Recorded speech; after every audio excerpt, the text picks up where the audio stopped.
नमस्कार दोस्तों, good evening. आप सभी का बहुत बहुत स्वागत है। देखिए, कल एक लेटर जारी किया गया था और ये शिक्षा विभाग के द्वारा काफ़ी इम्पोर्टेंट लेटर है और ये बिहार स्टेट से संबंधित ये लेटर है। चलिए शुरू करते हैं। इस लेटर में क्या क्या दिया गया है, इस लेटर को अच्छे तरीके से आप समझिएगा कि आखिर लेटर में क्या दिया गया है। ठीक है, क्या क्या हमें बताया गया है। कह रहा है कि माध्यमिक एवं उच्च माध्यमिक शिक्षक नियोजन एवं सेवा शर्त नियमावली 2006 तथा बिहार नगर निकाय माध्यमिक एवं उच्च माध्यमिक शिक्षक नियमावली 2006 के नियम 6(1) ख के अधीन प्रदत्त शक्तियों का प्रयोग करते हुए राज्य के उच्च माध्यमिक विद्यालयों में माध्यमिक एवं उच्च माध्यमिक शिक्षक के पद पर छठे चरण के शिक्षकों की नियोजन की कार्रवाई एवं प्रक्रिया का निर्धारण विभागीय अधिसूचना संख्या 1142 दिनांक 1/7/2019 के द्वारा किया गया। आगे है कि नियोजन की कार्रवाई पूर्ण करने हेतु संशोधित समय तालिका विभागीय अधिसूचना संख्या 910 दिनांक 2/7/21 द्वारा निर्गत किया गया। ठीक है, आगे है दूसरा नंबर पॉइंट। यहाँ पर कहा जा रहा है कि माननीय उच्च न्यायालय पटना द्वारा CWJC संख्या 21746/2019 में दिनांक 26/11/2020 तथा उक्त CWJC से उद्भूत MJC संख्या 1224/2021 में दिनांक 14/7/2021 को आदेश पारित के आलोक में नियोजन की उक्त कार्रवाई पर समीक्षा की गई। यहाँ पर देखिए, एक केस का ही यहाँ पर आपका ये फैसला आया है और उसी के बारे में यहाँ पर आपको बताया गया है। थर्ड नंबर यहाँ पर पॉइंट आपको दिया गया है कि माननीय उच्च न्यायालय पटना के दिनांक 26/11/2020 के आदेश में अंकित किया गया था। और ये क्या अंकित था, तो चलिए इसको देख लेते हैं। कहा जा रहा है कि the respondents are directed to treat all the subjects under social science, that is history, geography, political science and economics similar for awarding 5 marks in process of selection and appointment of teachers and awards 5 marks for honors in economics and political science, also on the same line as extended to the candidates of history honors and geography honors, particularly when it was done it in the first, second, third and fourth phase appointment for final preparation of panel for selection and appointment of teachers. The respondents are hereby directed to adopt corrective measures before taking a step for making appointment in the fifth phase। तो ये आदेश आपको जारी किया गया था, ये high court के द्वारा। चौथा नंबर पॉइंट आपको क्या दिया है, लास्ट में हम इसको डिस्कस करेंगे, है ना। निष्कर्ष पर हम करें चलेंगे कि क्या निष्कर्ष इससे निकलता है। चौथा पॉइंट है कि पुनः उपरोक्त के क्रम में दिनांक 14/7/2021 को माननीय उच्च न्यायालय पटना के MJC संख्या 1224/2021 में पारित आदेश में अंकित है कि it appears that due to inadvertence in the order dated 26/11/2020 it has wrongly been typed as 5th attempt and 5th attempt instead of 6th attempt and 6th phase. मतलब यहाँ पर थोड़ा सा गलत टाइप हो गया था, उसी के बारे में यहाँ पर थोड़ा सा आपको दिया है। कह रहा है कि considering the aforesaid let the order dated 26/11/2020 be read as 6th attempt and 6th phase instead of 5th attempt and 5th phase. 5 number point है आपका कि उक्त नियमावली के नियम 6(5) के ख, जिसमें अंकित है कि स्नातक प्रतिष्ठा योग्यताधारी या समकक्ष को विनिर्दिष्ट विषय में नियुक्ति होने पर 5 अंक जोड़ा जाएगा। यानी कि जो प्रतिष्ठा में है ना, जैसे कि हिस्ट्री, ज्योग्राफी, पॉलिटी, इकोनॉमिक्स, तो उनको 5 अंक जोड़ा जाएगा। और इसके तहत माध्यमिक शिक्षक के माध्यमिक विषय, सामाजिक विषय के लिए इतिहास, भूगोल में प्रतिष्ठा होने पर उनको 5 अंक जोड़ने का निर्देश विभागीय अधिसूचना संख्या 1142 दिनांक 1/7/2019 में अंकित है। और इस प्रावधान पर माननीय उच्च न्यायालय पटना उक्त आदेश के अनुपालन में अर्थशास्त्र एवं राजनीतिक शास्त्र में भी प्रतिष्ठा होने पर सामाजिक विज्ञान विषय के लिए 5 अंक जोड़ने का निर्णय छठे चरण के माध्यमिक एवं उच्च माध्यमिक शिक्षकों के नियोजन की कार्रवाई के अंतर्गत लिया गया है। यानी कि देखिए, यहाँ 5 अंक दिया जाएगा जिनका प्रतिष्ठा है, यानी कि ऑनर्स है हिस्ट्री में या फिर ज्योग्राफी में या फिर पॉलिटी में या फिर इकोनॉमिक्स में, तो उनको 5 अंक दिया जाएगा। कह रहा है कि फलस्वरूप पूर्व से निर्मित मेधा सूची में संशोधन आवश्यक है। 6 नंबर पॉइंट है यहाँ पर दोस्तों कि पुनः माननीय उच्च न्यायालय पटना द्वारा CWJC संख्या 2019 एवं संलग्न अन्य याचिकाओं में दिनांक 18/2/2020 को पारित आदेश के अंतर्गत छठे चरण के माध्यमिक एवं उच्च माध्यमिक शिक्षकों के नियोजन की प्रक्रिया अंतर्गत रिक्त पदों का गणना 30 जून 2019 तक उपलब्ध रिक्तियों के आधार पर करने का आदेश था। देखिए यहाँ पर क्या कहा जा रहा है कि 30 जून 2019 तक जो भी रिक्ति उपलब्ध है उस आधार पर करने का यहाँ पर आदेश है और इस हेतु आवश्यक निर्देश विभागीय अधिसूचना संख्या 425 दिनांक 26/2/2020 के द्वारा दिया गया और कोविड-19 संक्रमण के मद्देनज़र 25/3/2020 से प्रभावी लॉकडाउन के कारण उक्त अधिसूचना में निहित निर्देश के क्रियान्वयन पूरी तरह नहीं हो पाया तथा इसके समीक्षा के क्रम में यह दृष्टिगत हुआ कि दिनांक 1/1/2019 से 30/6/2019 की अवधि में कुछ एक नियोजन इकाई में उत्पन्न रिक्ति की गणना नहीं की गई थी कोविड के वजह से, है ना, और फलस्वरूप कुछ ऐसे विषयों में भी रिक्त उत्पन्न हो गई है जो पूर्व से विज्ञप्ति नहीं थी अथवा पूर्व से विज्ञापित कोटिवार रिक्ति से भिन्न नई कोटि में रिक्त उत्पन्न हो गई है और इस आलोक में पूर्व से प्रकाशित विज्ञापन के अंतर्गत उत्पन्न इन नई रिक्तियों के विरुद्ध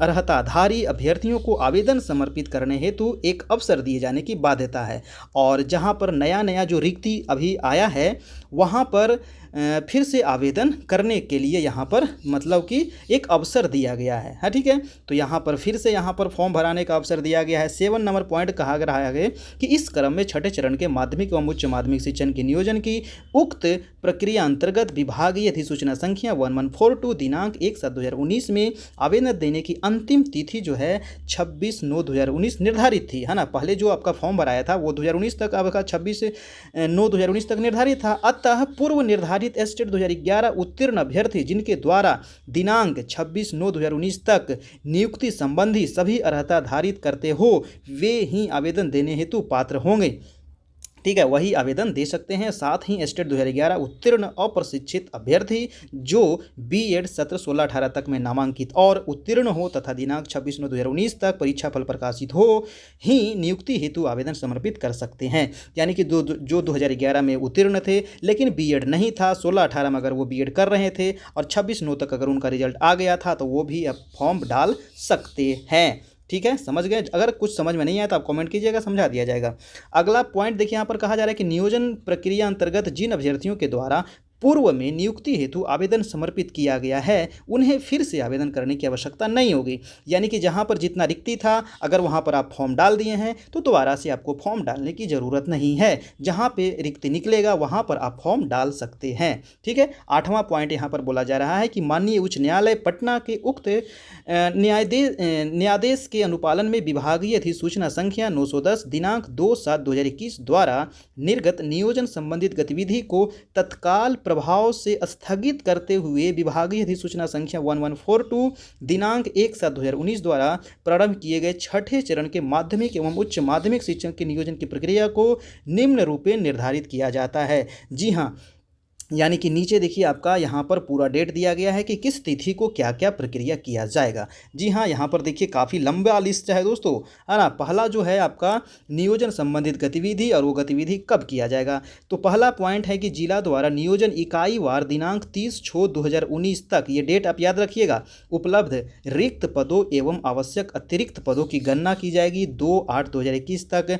दिनांक 30/6/2019 तक उपलब्ध रिक्त पदों के सापेक्ष विषयवार रोस्टर पंजी तैयार किया जाएगा 4/8/2021 तक। क्षेत्रीय शिक्षा उप निदेशक के स्तर पर रोस्टर क्लियरेंस होगा 10/8/2021 तक। जिला द्वारा कोटिवार विषयवार रिक्ति की सूचना नियोजन इकाई को प्रेषित की जाएगी 13/8/2021 तक और नियोजन इकाई द्वारा कोटिवार विषयवार रिक्ति की सूचना का प्रकाशन किया जाएगा 17/8/2021 तक। और आवेदन प्राप्ति की अवधि, और ये काफ़ी इंपॉर्टेंट है क्योंकि आप जो आवेदन कीजिएगा उसका जो डेट है वो 18/8 से लेकर के 17/9 तक है। यानी कि आपके पास 1 महीना यहाँ पर फॉर्म डालने का टाइम दिया गया है। औपबंधित मेधा सूची तैयारी जो किया जाएगा वो 18/9 से लेकर के 29/9 तक किया जाएगा और औपबंधित मेधा सूची का नियोजन समिति द्वारा अनुमोदित किया जाएगा 5/10/2021 तक। औपबंधित मेधा सूची का प्रकाशन होगा आपका 8/10/2021 तक।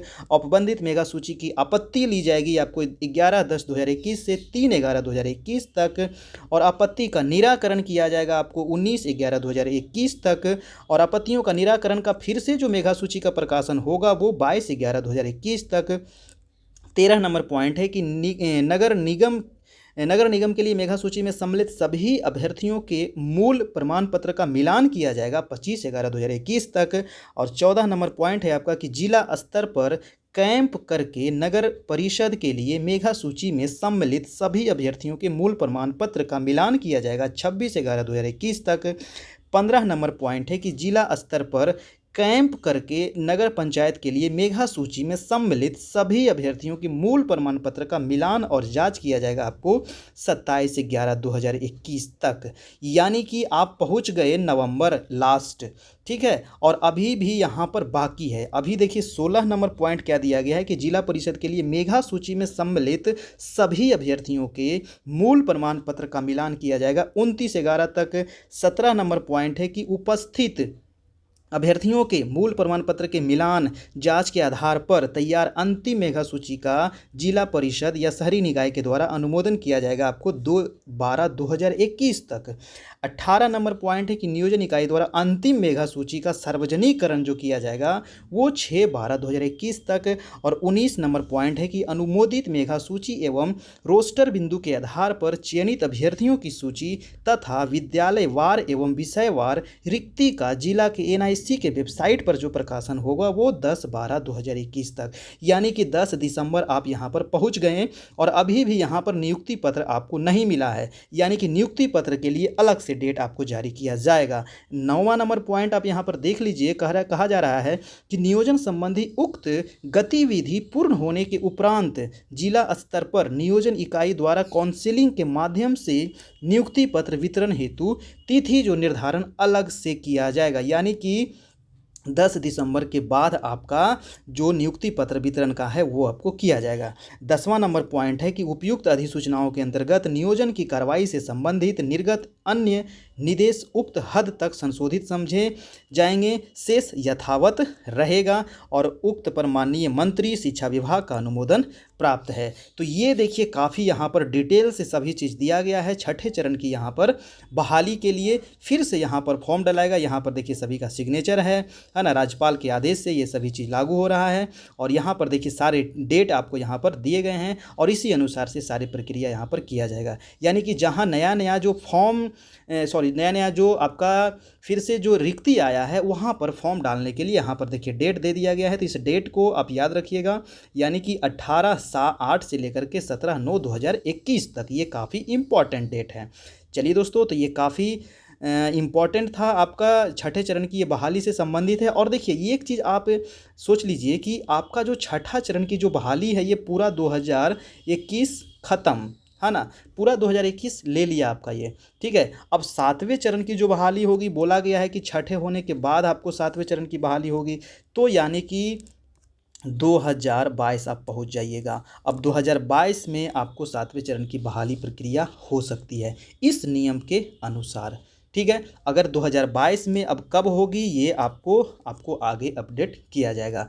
तो ये था देखिए, अब जो मेरिट नॉट मेरिट जो यहाँ पर लड़ाई हो रही है बिहार में और जो लड़ा दिया गया है यहाँ पर शिक्षा मंत्री के द्वारा, है ना, बिहार सरकार के द्वारा ये जो लड़ा दिया गया है सभी को मेरिट नॉट मेरिट को। अब देखिए आगे की प्रक्रिया क्या होती है। अभी तो काफ़ी लंबा प्रक्रिया खींचने वाला है इसके हिसाब से, क्योंकि छठे चरण की फिर से यहाँ पर जो अभी अधिसूचना जारी की गई है और इसके तहत फिर से यहाँ फॉर्म भराएगा, सब चीज़ फिर से होगा, है ना। तब तक ये पूरा 2021 ये समाप्त हो जाएगा, यानी 2022 में आपका 7वें चरण की बहाली प्रक्रिया हो सकती है, ठीक है, अब देखिए क्या होता है, कहीं इसके साथ ही न ले चले। अब क्या हो सकता है, कहीं छठे चरण के साथ में, अब तो बोला गया था सितंबर में, लेकिन अब देखिए इसके अनुसार तो लग रहा है कि अब छठा के बाद अगर करेगा तो एयरपास पे हो जाएगा, तो काफ़ी लंबा टाइम है। अब हम लोग को तो आगे कुछ प्रक्रिया अगर होता है तो आपको अपडेट किया जाएगा। और चैनल पर नए हैं तो चैनल को सब्सक्राइब कर लीजिएगा, बेल आइकन जरूर दबा लीजिएगा, ताकि आने वाला जो भी अपडेट होगा उसका नोटिफिकेशन आपको मिलते रहेगा। ठीक है दोस्तों, फिर मिलते हैं नेक्स्ट वीडियो में, तब तक के लिए good bye and take care.